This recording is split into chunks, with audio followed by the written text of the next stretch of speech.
My name is Lillian Young, and I'm 22. I have cystic fibrosis and various mental health issues. I use the natural world every day for everything. I think without it, I'd be in deep water. I will literally sort out my morning cup of tea and I will go and stand in the garden. It's like a little ritual.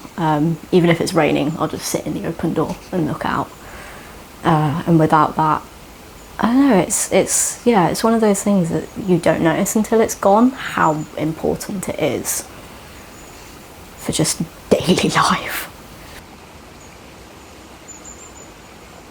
I spent a lot of time as a kid in hospital, like probably half of my childhood.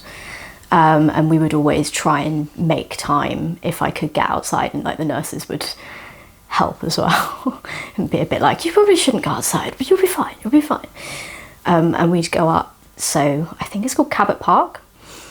It's basically just up the road from the hospital in Bristol, and we'd just go there and sit and watch squirrels. And I I remember this quite clearly. It was one of the first times that we probably went out. My dad bought me a pack of digestives. We sat on a bench, opened the pack of digestives. I had one in my hand. This grey squirrel comes out of nowhere, jumps, takes the biscuit out of my hand, sits on the floor in front of us and eats it. Like, he's like, yes, this is my prize. And I remember that. It was more because it's one of the first times I heard my dad swear.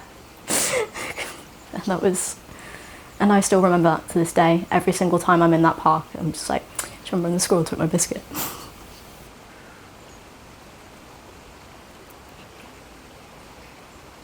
There's a little river down the road, and that's kind of become a bit of a daily walk.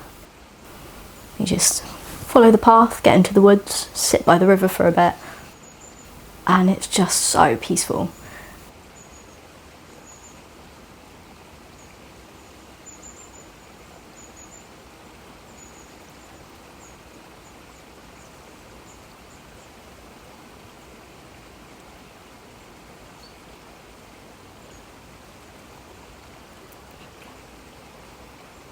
It's like a little escape.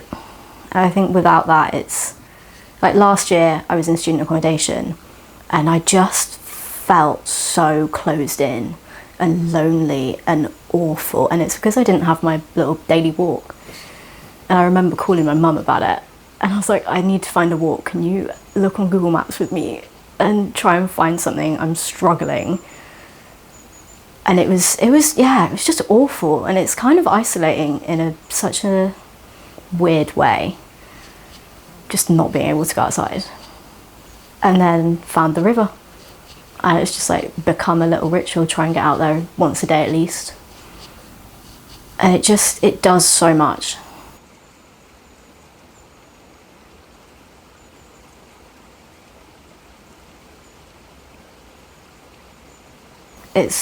It's hard to describe kind of how noticeable the difference is to me, but it's not like an instant, oh, you go outside and everything's better. But I don't have that kind of isolating, trapped inside, the world is ending feeling of just sitting around in this tiny little student accommodation room, not being able to go outside and just looking out my window at one tree. It's a lifesaver basically. I've loved magpies since I was quite little. They're just funny, and they're so social, and they talk to each other, and it's just, I don't know, it's something that brings me a kind of, it's like life affirming, and it takes me out of this little bubble of human stress. And it's like, yeah, there's a bird out there with its bird friend and they're having a conversation. Why do I need to be bothered by anything else? This is great. It takes me out of my head, and I can smell the air, and I can feel the breeze, and I can hear the birds, and it's so calming, and it just makes everything else disappear, even for 5 minutes. And I don't understand how anybody could survive not having that. I think if I had a message, it would be try harder, just go for that 5-minute walk up the woods, take as long as you need to, but try and do it as much as you can.